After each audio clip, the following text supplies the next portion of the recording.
Assalamualaikum warahmatullahi wabarakatuh. Saya Devriana Sani, siswa dari SMK Negeri 16 Jakarta, kelas 12 OTKP 2. Saya akan menjelaskan tentang perlindungan dan penegakan hukum dan kesimpulannya.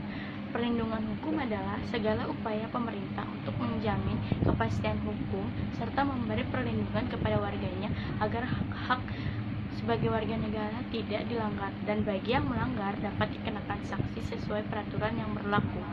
Sedangkan penegakan hukum adalah salah satu upaya untuk menjadikan hukum sebagai pedoman dalam setiap perilaku masyarakat maupun aparat atau penegak hukum. Unsur-unsur penegakan dan perlindungan hukum yaitu adanya perlindungan dari pemerintah kepada warganya, jaminan kepastian hukum berkaitan dengan hak-hak warga negara, adanya sanksi hukuman bagi pihak yang melanggar. Macam-macam perlindungan dan penegakan hukum. Perlindungan hukum dibagi menjadi dua. Yang pertama itu ada perlindungan hukum preventif. Tujuannya itu adalah mencegah terjadinya sanksi sengketa. Yang kedua itu perlindungan hukum represif. Tujuannya itu untuk menyelesaikan sanksi sengketa. Penegakan hukum dibagi menjadi dua, ditinjau dari objeknya dan ditinjau dari subjeknya. Faktor-faktor yang mempengaruhi perlindungan dan penegakan hukum.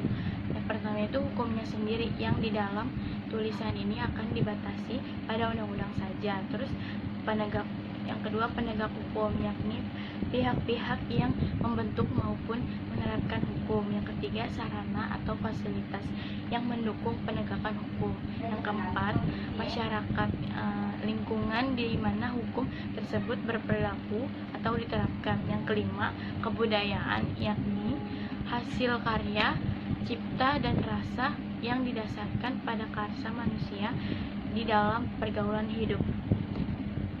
Pentingnya perlindungan dan penegakan hukum. Yang pertama itu ada tegaknya supremasi hukum, tegaknya keadilan, mewujudkan perdamaian dalam kehidupan bermasyarakat. Contoh perbuatan yang bertentangan dengan hukum, misalnya yang pertama itu ada di lingkungan sekolah, terlambat datang ke sekolah, merokok di sekolah. Yang kedua di lingkungan masyarakat, melakukan perjudian, membuang sampah sembarangan. Yang ketiga di lingkungan keluarga, contohnya membantah perintah orang tua, bangun kesiangan.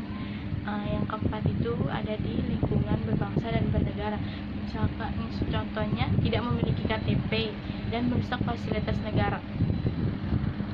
Jadi kesimpulannya adalah penegakan hukum adalah proses dilakukannya upaya untuk tegaknya atau berfungsinya norma-norma hukum secara nyata sebagai pedoman perilaku dalam lalu lintas atau hubungan-hubungan hukum dalam kehidupan bermasyarakat dan bernegara. Aparatur penegak hukum juga terlibat dalam perlindungan dan penegakan hukum. Contohnya itu Kepolisian Republik Indonesia, Kejaksaan Republik Indonesia, dan Hakim. Sekian kesimpulan dari saya, kurang lebihnya mohon maaf. Wassalamualaikum warahmatullahi wabarakatuh. Terima kasih.